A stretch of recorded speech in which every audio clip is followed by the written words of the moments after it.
Nous regardons tous ces idiots qui portent la kafiyeh, qui sympathisent avec le terrorisme et qui s'expriment sans réfléchir sur les campus américains, perturbant le quotidien et appelant à une solution finale. Ils sont furieux du génocide qui se déroule à Gaza. Vraiment, d'abord, il n'y a pas de génocide à Gaza. C'est une invention du Hamas, un groupe terroriste qui balance des chiffres sans aucun fait pour les soutenir. Donc, ces jeunes crétins sont enragés par le génocide à Gaza. Où étiez-vous?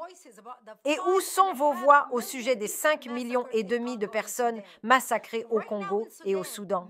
En ce moment, au Soudan, des millions de personnes ont été déplacées et plus de 14 000 personnes ont été tuées alors que les convois d'aide sont bloqués pour acheminer de l'aide à leur population. Où est votre indignation? Qu'en est-il de ce qui se passe au Yémen? 400 000 personnes ont été tuées au Yémen. Et plus de la moitié de la population a maintenant besoin d'une aide humanitaire en raison de la guerre qui se déroule. Où est votre indignation? Qu'en est-il du demi-million de personnes tuées en Syrie?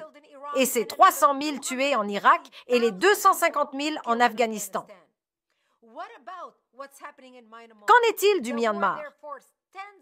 La guerre y a forcé des dizaines de milliers de personnes à fuir. 25% de la population souffre de la faim et de maladies.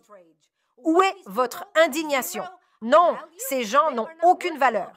Ils ne méritent pas de vivre. La réalité, c'est que ce qu'on voit en ce moment en Amérique, c'est de la haine pure des Juifs. Ça n'a rien à voir avec un génocide. C'est leur désir de voir un holocauste de notre vivant.